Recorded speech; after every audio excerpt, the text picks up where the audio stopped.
দর্শক, ফিরে এলাম ২১ রাতের আজকের এই আলোচনাতেই। আমি খসরু মাহমুদ চৌধুরী আপনার কাছে যাচ্ছি। আপনার সকল প্রশ্নের সমাধান খুঁজেছেন জনাব সুবিদ আলী ভূঁইয়া সংসদে, এবং তিনি যেটি বলছেন এটি অবশ্য গণতন্ত্রের রেওয়াজও, যে সংসদে আসলেই সকল সমস্যার সমাধান আলোচনার মাধ্যমে করা সম্ভব। কিন্তু সেক্ষেত্রে প্রশ্ন হচ্ছে, আপনারা যাচ্ছেন এবং আপনারা কম গেছেন সংসদে, আমরা দেখতে পাচ্ছি। কিন্তু আলটিমেটলি ওনারাও যে পরিমাণ আছেন সংসদে, সবকিছু ওনারা করতেই পারেন। সেক্ষেত্রে কি সংসদ আমাদের যে সমস্যাগুলো চারপাশে রয়েছে বা নিত্য সমস্যা যেগুলো জনগণের সমস্যা, তার সমাধান কতটুকু আমরা সংসদের কাছ থেকে পাচ্ছি আপনাদের দৃষ্টিতে?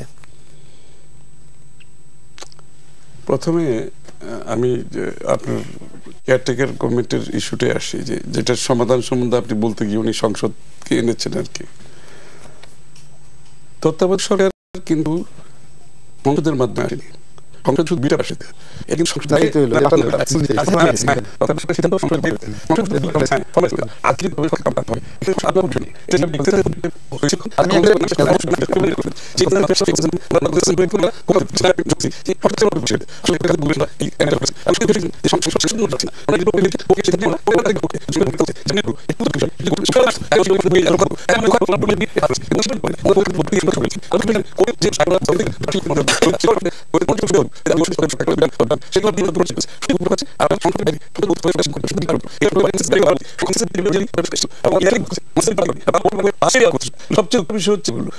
সংসদের বুকেটা কোথায়? ওনারা তো কাজটা করেছে অন্যভাবে জিনিসটা।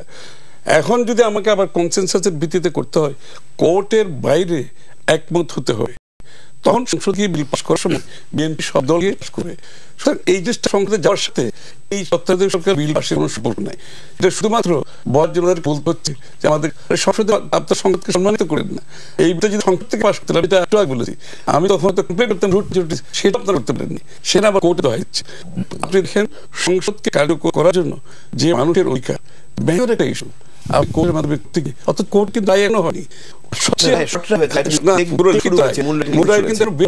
তারা কিন্তু করলাম দিয়ে মূল রায় এখন কিন্তু পাওয়া যায় নাই। তাহলে এখানে উদ্দেশ্য কি? আপনি যে যাওয়ার কথা বলেন, আমাকে ইন্ডিয়ান সেটা বুঝতে হবে, মোটিভটা বুঝতে হবে।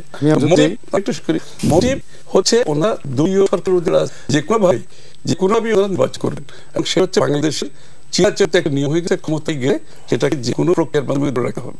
বেসিক্যালি যখন একটা সরকার সেই ধরনের মাইন্ডসেট চলে যায়, তখনই কিন্তু বিপদটা।